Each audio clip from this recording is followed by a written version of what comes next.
Hello दोस्तों, नमस्कार। स्वागत है आप सभी का एक नए वीडियो में। इस वीडियो में हम लोग हिंदी साहित्य और व्याकरण से संबंधित 100 महत्वपूर्ण प्रश्नों को देखेंगे जो आपके जूनियर सुपर टेट हिंदी भाषा, टेट, सी टेट आदि सभी परीक्षाओं में उपयोगी हैं।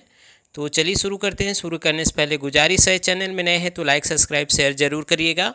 इसमें जो पहला प्रश्न है वह है, हिंदी भाषा की बोलियों के वर्गीकरण के आधार पर छत्तीसगढ़ी बोली है, यानी छत्तीसगढ़ी जो है वह किस की बोली है? पूर्वी हिंदी, पश्चिमी हिंदी, पहाड़ी हिंदी, राजस्थानी हिंदी, या ऑप्शन दिए हैं। तो देखिए, जो पूर्वी हिंदी होता है इसमें क्या आते हैं? इसमें आते हैं अवधी, बघेली और छत्तीसगढ़ी।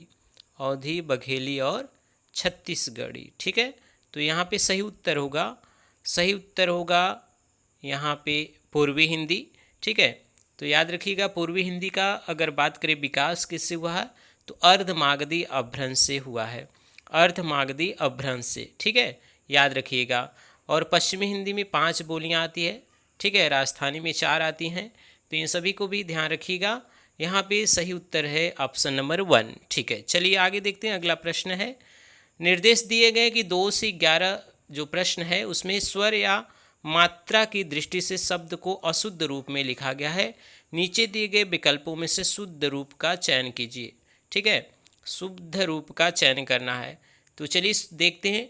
यहाँ पे देखिए, निर्लिप्त का जो सही रूप क्या है यह बताना है। देखिए, वर्तनी शुद्धि से हर एग्जाम में प्रश्न पूछे जाते हैं, तो उसे ध्यान से देखिएगा।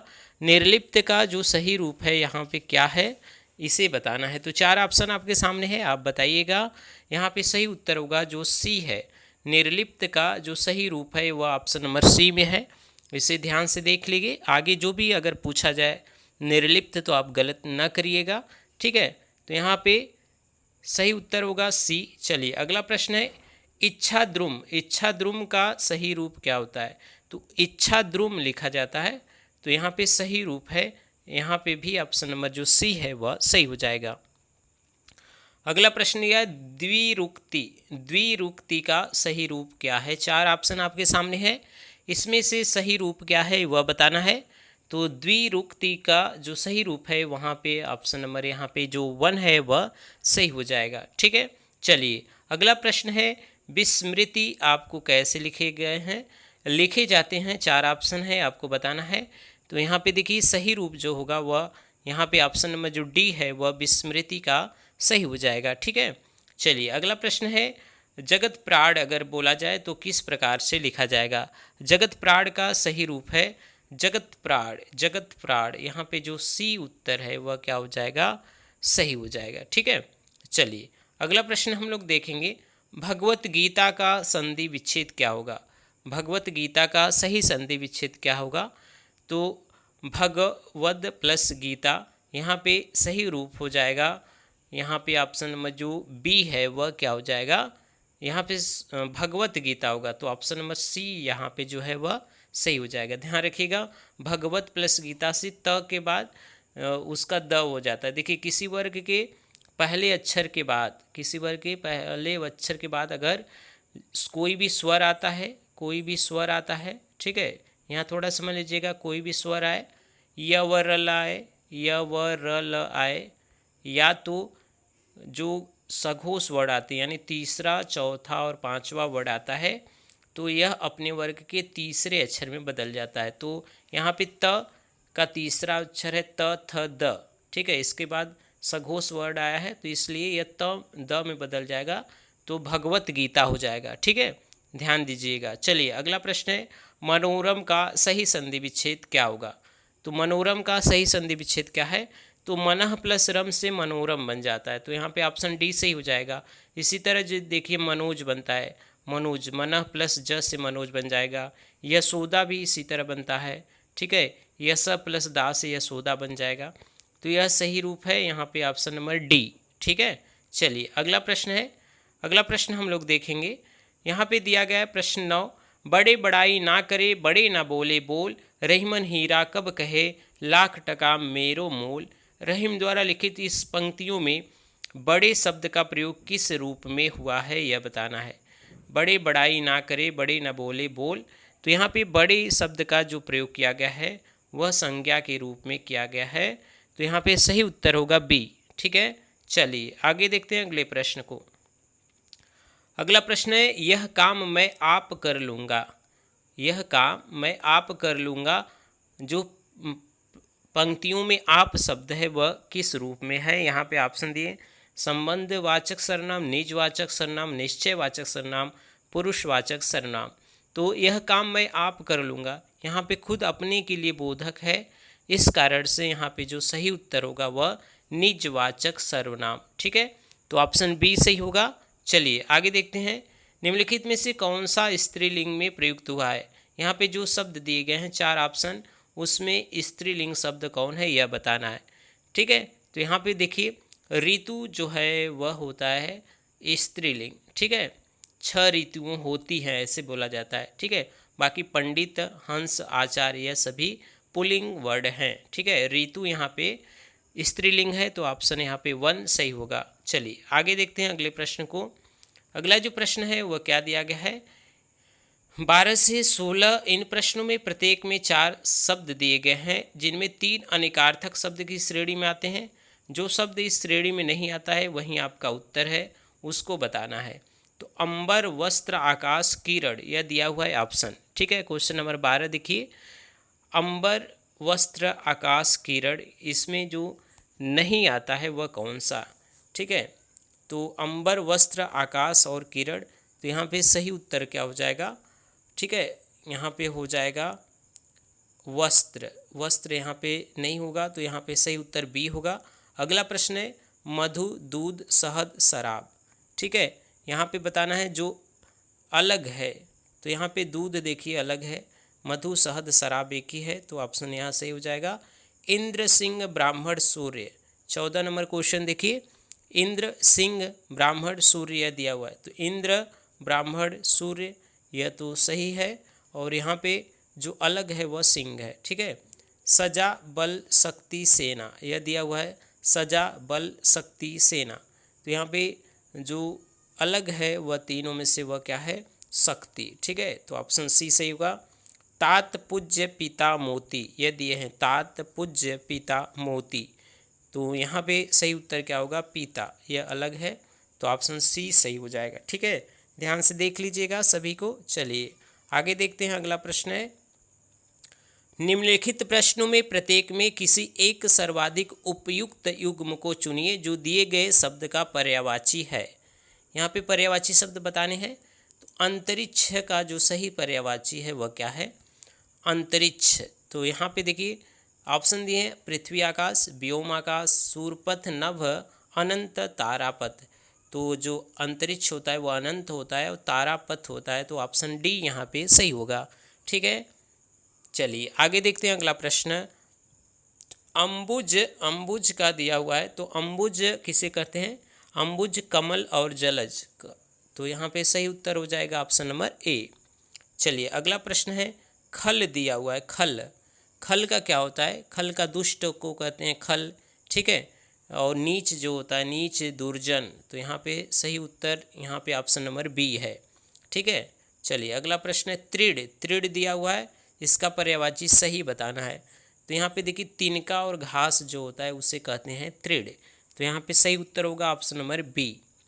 चलिए अगला प्रश्न हम लोग देखेंगे, क्षुद्र का जो सही रूप है पर्यायवाची में वह क्या है? तो यहाँ पे देखिए क्षुद्र मतलब अल्प होता है और मामूली होता है, तो यहाँ पे सही उत्तर होगा सी। ठीक है, चलिए अगला प्रश्न है, उग्र। उग्र का पर्यायवाची बताना है, तो 4 ऑप्शन आपके सामने है, सही रूप बताइएगा। उग्र का जो पर्यायवाची होगा प्रचंड और उत्कृष्ट। ठीक है, तो यहाँ पे सही उत्तर हो जाएगा बी। अगला प्रश्न हम लोग देखते हैं। अगला जो प्रश्न है वह क्या है उसे देखिए, यहाँ पे दिया है बटोही। बटोही का क्या होता है? तो देखिए बटोही किसे कहते हैं? पथिक को बटोही कहते हैं। ठीक है, तो पथिक और राहगीर, यहाँ पे सही उत्तर होगा सी। चलिए आगे देखते हैं अगले प्रश्न को हम लोग। वीरद दिया है, वीरद, वीरद, वीरद का बताना है सही पर्यायवाची क्या है? तो वीरद का क्या होगा सही रूप वह बताइएगा। तो यहाँ पे देखिए यश और ख्याति वीरत्व को कहते हैं, तो ऑप्शन ए सही हो जाएगा। अगला प्रश्न है यातु। यातु दिया हुआ है, यातु माने क्या होता है, थोड़ा नया शब्द है, ध्यान से देखिएगा। यातु किसे कहते हैं, तो राक्षस और निशाचर को यातु कहते हैं। ठीक है, चलिए अगला प्रश्न है विभु। विभु का पर्यायवाची क्या है, तो विभु का जो पर्यायवाची है वह सर्वव्यापक और नित्य, यह सही रूप है। तो यहाँ पे सही उत्तर हो जाएगा विभु का, यहाँ पे जो दिया गया है। ठीक है, तो ध्यान रखिएगा, सही उत्तर हो जाएगा यहाँ पे 1। ठीक है, चलिए आगे देखते हैं। अगला प्रश्न है, प्रश्न दिए गए 27 से 31, इन प्रश्नों में प्रत्येक में एक शब्द दिया गया है, जिसके नीचे 4 शब्द अंकित हैं। इनमें से एक शब्द का समानार्थी शब्द है और सही समानार्थी शब्द को आपको बताना है। यहाँ पे दिए कमल दिए, कमल का समानार्थी शब्द क्या होगा, यह आपसे पूछ रहा है। तो पारिजात, रजनी, विभावरी, भामनी, यह ऑप्शन दिया गया है। तो पारिजात को क्या कहते हैं, कमल कहते हैं, तो ऑप्शन ए सही होगा। इसका समानार्थी शब्द है कलानिधि। कलानिधि का समानार्थी शब्द क्या है, तो कलानिधि किसे कहते हैं, हिमांशु यानी चंद्रमा को कहते हैं, तो सही उत्तर बी होगा। अगला दिया है तुंग। तुंग, तुंग को बताना है क्या होगा, इसका समानार्थी शब्द, तो उन्नत जो होता है वह तुंग होता है, तो ऑप्शन ए सही होगा। अगला प्रश्न है सीखी। सीखी का सही रूप क्या होगा, यानी इसका समानार्थी शब्द क्या होगा, तो यहाँ पे सही रूप क्या होगा, तो सीखी मयूर को कहते हैं, तो ऑप्शन बी सही हो जाएगा। मिलिंद, मिलिंद किसको कहते हैं, भ्रमर या भौरा को मिलिंद कहते हैं, तो यहाँ पे सही उत्तर होगा डी। ठीक है, चलिए आगे देखते हैं अगले प्रश्न को। 32 से 36 जो प्रश्न है, इन प्रश्नों में प्रत्येक के एक शब्द दिया गया है और नीचे जो 4 ऑप्शन है उसमें विलोम शब्द क्या है, सही विलोम बताना है। तो दिवस का विलोम बताना है, तो दिवस का क्या विलोम होगा, तो दिवस मतलब दिन, विभावरी मतलब रात्रि, तो यहाँ पे सही उत्तर रहेगा 1 हो जाएगा। अगला प्रश्न निर्मल मतलब स्वच्छ होता है। ठीक है, तो यहाँ पे इसका जो विलोम है वह बताना है, तो मलिन निर्मल का क्या हो जाएगा, मलिन, तो सी उत्तर हो जाएगा। उद्यम दिया हुआ, उद्यम, ठीक है, उद्यम मतलब कहते हैं काम करने वाला जो होता है, लेकिन उसका जो विलोम हो जाएगा वह क्या हो जाएगा, आलस्य, तो यहाँ पे सही उत्तर होगा बी। ठीक है, चलिए आगे प्रश्न को देखेंगे। महान का क्या विलोम होगा, तो महान शब्द का जो विलोम होगा वह क्या होगा, तो इसका हो जाएगा महान मतलब जो बहुत अच्छा कार्य है, क्षुद्र मतलब छोटा कार्य या नीच कार्य जिसे कह सकते हैं, तो यहाँ पे सी उत्तर सही हो जाएगा। चलिए अगला प्रश्न है धोती। धोती का क्या अर्थ होगा यह बताना है। तो देखिए धोती मतलब होता है चमक या प्रकाश, तो यहाँ पे इसका विलोम हो जाएगा अंधकार। ठीक है, तो ऑप्शन डी यहाँ पे सही हो जाएगा। चलिए अगला प्रश्न है 37 से 41, इन प्रश्नों में प्रत्येक में शब्द समूह दिए गए हैं। प्रत्येक शब्द समूह के नीचे 4 विकल्प दिए गए हैं, जिनमें से एक दिए हुए शब्द समूह के लिए प्रयुक्त किया जा सकता है। सही विकल्प का चयन करना है, अनेक शब्दों के लिए एक शब्द का चयन करना है। यहाँ पे पहला जो प्रश्न है वह है जिसे किसी से लगाव न हो उसे क्या कहते हैं। जिसे किसी से लगाव न हो उसे क्या कहते हैं, तो उसे कहते हैं निर्लिप्त। ठीक है, तो यहाँ पे ऑप्शन सी सही हो जाएगा। चलिए अगला प्रश्न है जो कुछ जानने की इच्छा रखता है उसके लिए एक शब्द क्या होगा। जो कुछ जानने की इच्छा रखता है उसके लिए एक शब्द क्या होगा, तो जिज्ञासु उसे कहते हैं। ठीक है, चलिए अगला प्रश्न हम लोग देखेंगे। जो बात लोगों से सुनी गई हो, जो बात लोगों से सुनी गई हो उसे क्या कहते हैं, तो जो लोगों से सुनी गई बात को कहते हैं किंवदंती, तो ऑप्शन यहाँ पे सही होगा डी। अगला प्रश्न है सबके समान अधिकार पर विश्वास। सबके समान अधिकार पर विश्वास, यह क्या होगा, इसका एक शब्द तो समाजवाद, तो ऑप्शन बी सही हो जाएगा। अगला प्रश्न है रजोगुण वाला है। रजोगुण वाला क्या है, तो रजोगुण जिसमें होता है उसमें क्या होता है, राजसीय उसे कहते हैं। ठीक है, अगला प्रश्न है 42 से 51 तक, इन प्रश्नों में एक वाक्य दिया गया जिसके एक भाग रंगीन है, उसका सही अर्थ का चयन करना है। देखते हैं हम लोग, यहाँ पे देखिए 42 नंबर प्रश्न क्या दिया गया है। दुर्घटना का दृश्य देखकर नीलिमा का कलेजा पसीज गया, तो यहाँ पे कलेजा पसीज गया यह कह सकते मुहावरा है, तो इसका उत्तर क्या होगा, सही उत्तर बताना है आपको। तो यहाँ पे सही उत्तर हो जाएगा दया उत्पन्न हो जाना, तो ऑप्शन डी सही हो जाएगा। अगला प्रश्न है, मंत्री के आने पर जनता ने उन्हें आँख उठाकर भी नहीं देखा। आँख उठाकर भी नहीं देखा यानी तनिक भी ध्यान न दिया, तो यहाँ पे सही उत्तर हो जाएगा सी। अगला प्रश्न है, महाराज दशरथ यथा नाम तथा गुण थे, तो इसका सही उत्तर क्या होगा? यथा नाम तथा गुण, जैसा नाम वैसे ही गुण, तो ऑप्शन बी सही हो जाएगा। अगला प्रश्न है, बार बार नाक रगड़ने पर भी पुलिस ने अशोक को नहीं छोड़ा। तो नाक रगड़ना मतलब खुशामद करना, विनती कह सकते हैं, यहाँ पे विनती करना हो जाएगा, ठीक है, तो ऑप्शन ए सही हो जाएगा। अगला प्रश्न है, कोई काम न करके श्रीमती संध्या दिन भर मक्खी मारा करती हैं। तो मक्खी मारना मतलब खाली बैठे रहना, ठीक है, तो यहाँ पे सही उत्तर होगा डी, ऑप्शन नंबर डी जो है वह सही हो जाएगा। अगला प्रश्न है, सब्ज बाग दिखाकर निशित ने कपिल से 1000 रुपये ठग लिए। तो सब्ज बाग दिखाना, इसका मतलब क्या होता है? झूठा आश्वासन देना, झूठा आश्वासन देना, तो ऑप्शन डी यहाँ पे सही होगा। चलिए अगला प्रश्न है, एकाएक प्रधानाचार्य को आया देकर आपस में लड़ रहे विद्यार्थी हक्का बक्का हो गए। तो हक्का बक्का का मतलब क्या है? हक्का बक्का यहाँ पे जो दिया गया है उसका सही उत्तर क्या होगा? अचरज में पड़ जाना, आश्चर्य में पड़ जाना, तो ऑप्शन ए यहाँ पे सही हो जाएगा। चलिए अगला प्रश्न है, मेरा इतना नुकसान हो गया और तुम्हें अटखेलियाँ सूझ रही हैं। तो अटखेलियाँ सूझ रही यानी इसका जो सही उत्तर होगा वह दिल लगी करना, तो यहाँ पे ऑप्शन ए सही होगा। अगला प्रश्न है, किसी अजनबी को देखकर कुत्ते आपे में नहीं रहते, भौं भौं करने लग जाते हैं। तो आपे में न रहना यानी बहुत गुस्सा करना या शुद्ध बुद्ध खो देना, तो यहाँ पे सही उत्तर होगा डी। अगला प्रश्न है, विपिन को समझाना बेकार है वह, तो यहाँ पे सही उत्तर क्या होगा?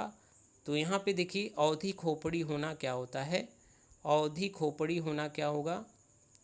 तो यहाँ पे सही उत्तर हो जाएगा, आप सभी को पता होगा, निपट मूर्ख, तो ऑप्शन बी यहाँ पे सही हो जाएगा। अगला प्रश्न है, इन प्रश्नों में एक मुहावरा दिया गया है जिसके नीचे 4 विकल्प हैं, उनमें से जो अर्थ दिए गए हैं अर्थ सही है या सही कौन है वह चयन करना है। आँख के अंधे गांठ के पूरे, यह जो मुहावरा है इसका अर्थ क्या होगा?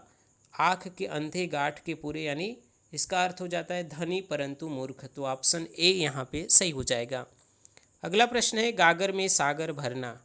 गागर में सागर भरना, इसका सही रूप क्या होगा? तो गागर में सागर भरना यानी विस्तृत बात को संक्षेप में कहना, तो यहाँ पे सही उत्तर होगा सी, ठीक है। चलिए अगला प्रश्न है, चोर के पैर नहीं होते। चोर के पैर नहीं होते, इसका सही अर्थ क्या होगा? तो इसका सही अर्थ होगा पापी का मन अस्थिर होता है, यहाँ पे सही उत्तर होगा ऑप्शन नंबर बी। चलिए अगला प्रश्न है, पेट भरे मन मोदक से कब। पेट भरे मन मोदक से कब, यहाँ पर सही उत्तर क्या होगा? तो केवल सोचने रहने से किसी में सफलता नहीं मिलता है, केवल सोचते रहने से किसी में सफलता न मिलना, इसका सही उत्तर है पेट भरे मन मोदक से कब, तो ऑप्शन डी यहाँ पे सही होगा।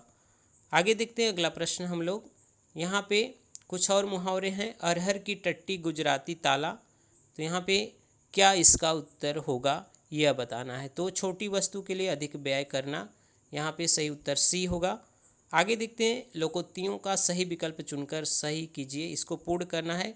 खाली स्थान है, घर आया, खाली स्थान भी नहीं निकाला जाता है, तो घर आया कुत्ता भी नहीं निकाला जाता, तो यहाँ पे बी उत्तर सही होगा। धोए जो 100 बार तो आदमी, यहाँ पे ऑप्शन क्या होगा? खाली स्थान होए ना सेत, तो यह काजर होगा, यहाँ पे सी उत्तर होगा। अगला प्रश्न है, ज्यों ज्यों भीजे खाली स्थान त्यों भारी हो। ज्यों ज्यों भीजे खाली स्थान में क्या होगा यह बताना है, तो कामरी, यहाँ पे ऑप्शन ए सही हो जाएगा। अगला प्रश्न है, शेर के मुंह में हाथ डालना, यहाँ पे सही उत्तर होगा सी। अगला प्रश्न है, दान की बछिया के दांत नहीं गिने जाते हैं, तो सही उत्तर होगा डी, ठीक है। चलिए अगला प्रश्न क्या दिया गया है उसे ध्यान से देखिए।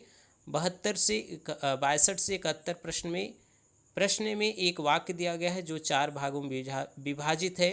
प्रत्येक वाक्य को पढ़कर यह पता लगाने का प्रयास करें कि इसमें किसी भाग में भाषा, व्याकरण, वाक्य रचना या शब्दों के गलत प्रयोग या कोई दोष है या नहीं।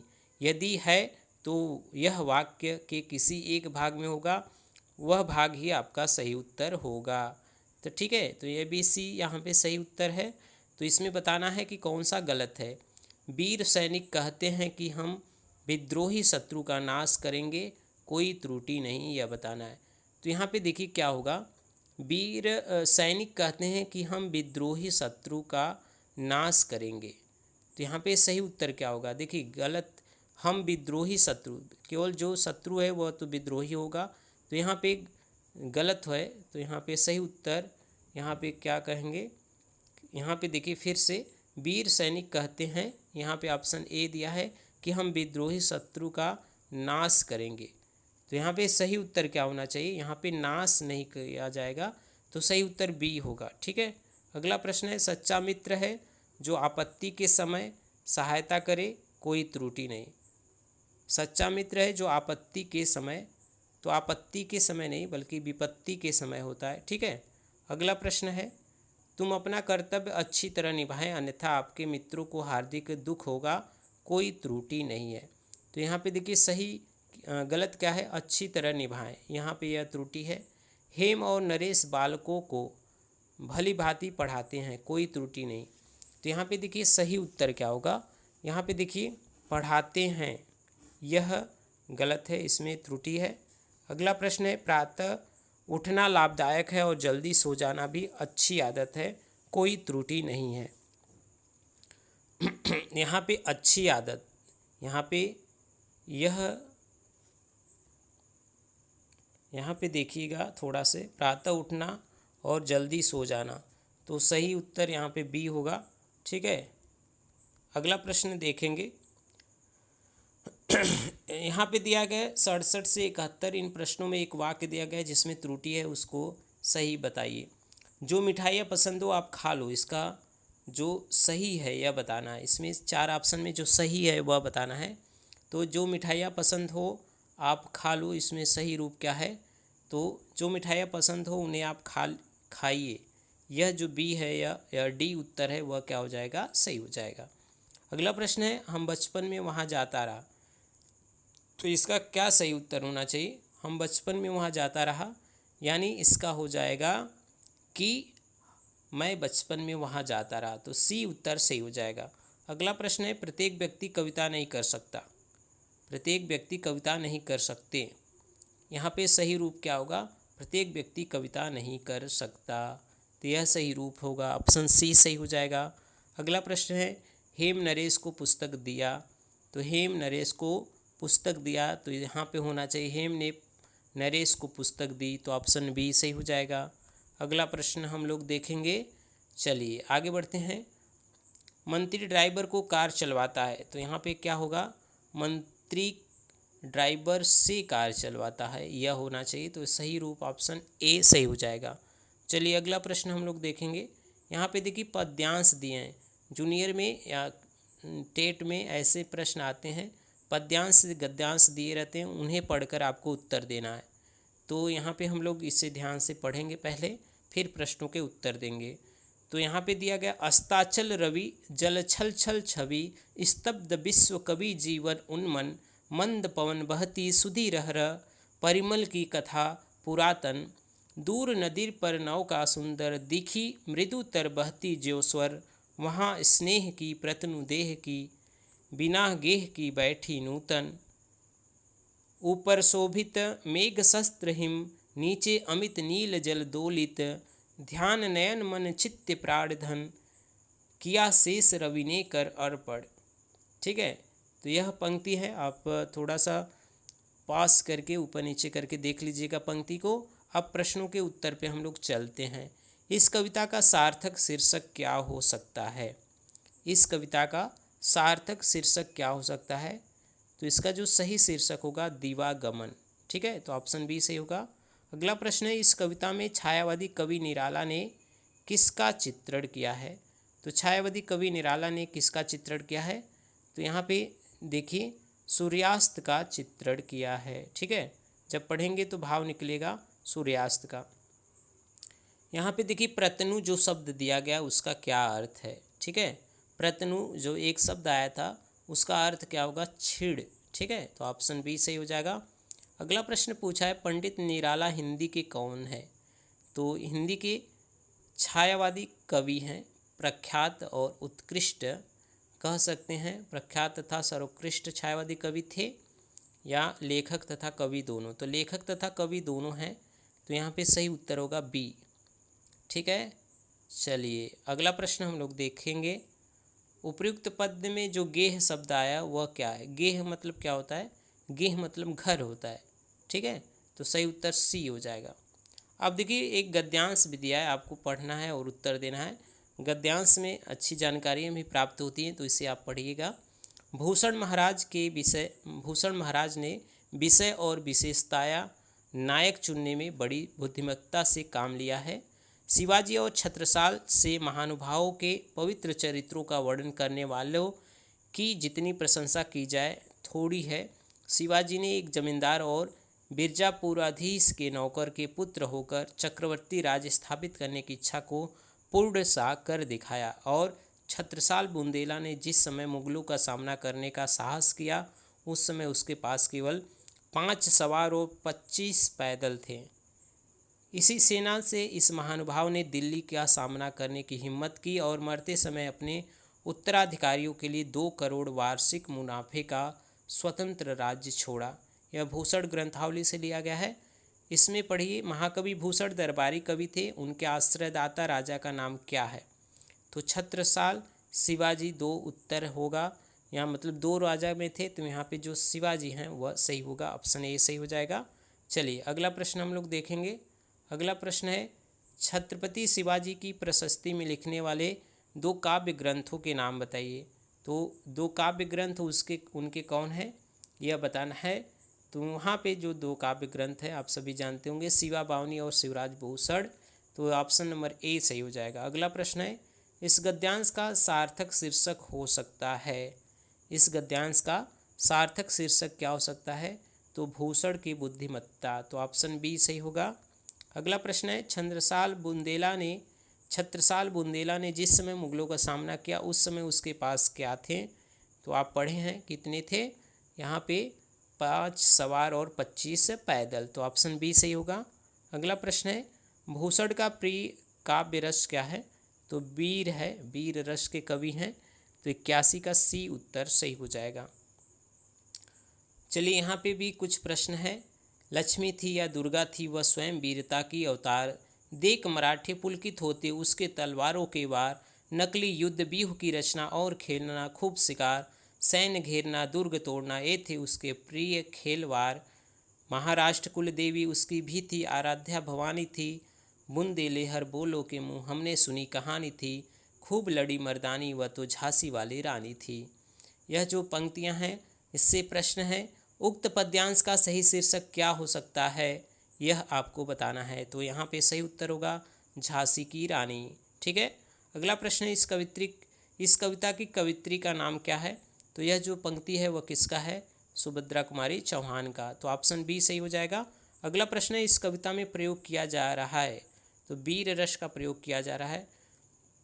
तो यहाँ पे सही उत्तर डी होगा। कवित्री का अधिकांश रचनाएं हैं तो देश भक्ति से पूर्ण यहाँ पे रचनाएं हैं। तो ऑप्शन सी सही हो जाएगा। खूब लड़ी मर्दानी वह तो झांसी वाली रानी थी में मर्दानी शब्द का अर्थ क्या है। यहाँ पे मर्दानी शब्द का जो अर्थ है वह पुरुषत्वान। तो ऑप्शन सी सही हो जाएगा। अगला प्रश्न हम देखेंगे, पद्यांश पढ़ना है। आज क्यों तेरी बीड़ा मौन, शिथिल शिथिल तन थकित हुए कर, स्पंदन भी भूला जाता डर, मधुर कसक सा आज हृदय में आन समाया कौन, झुकती आती पल के निश्चल, चित्रित निद्रित से तारक चल, सोता पाराबार दृगों में पल भर लाया कौन, आज क्यों तेरी बीड़ा मौन। ठीक है, तो यहाँ पे अब प्रश्नों के उत्तर हम लोगों को देने हैं। यहाँ पे देखिए इस कविता के रचयिता कौन है यह बताना है। इस कविता के रचयिता कौन है, ठीक है। तो यह जो कविता है वह किसका है, यह है महादेवी वर्मा का। नीरजा से उद्धृत इस कविता का आशय क्या है यह बताना है। तो यहाँ पे देखिए नीरजा से उद्धृत इस कविता का जो आशय है वह क्या है। तो वह है न जाने आज क्यों हृदय तंत्री बज नहीं रही। ठीक है, तो यहाँ पे सही उत्तर ए होगा। अगला प्रश्न हम लोग देखेंगे, इस कविता का उपयुक्त शीर्षक क्या होगा? तो यहाँ पे सही उत्तर होगा आज क्यों तेरी बीड़ा मौन। तो सही उत्तर होगा बी। चलिए अगला प्रश्न है, कवित्री के बारे में यह निर्विदा सत्य है कि क्या सत्य है? साधना में दूसरी मीरा थी। ठीक है, तो ऑप्शन बी सही हो जाएगा। भाव व्यंजना की दृष्टि से यह कविता किस प्रकार की है? तो यह श्रेष्ठ रचनाओं में एक है। अगला प्रश्न है, नीचे गए गद्यांश को पढ़कर प्रश्नों का उत्तर देना है। तो 2 गद्यांश 2 पद्यांश है। सच्चे वीर अपने प्रेम के जोर से लोगों को सदा के लिए बांध देते हैं।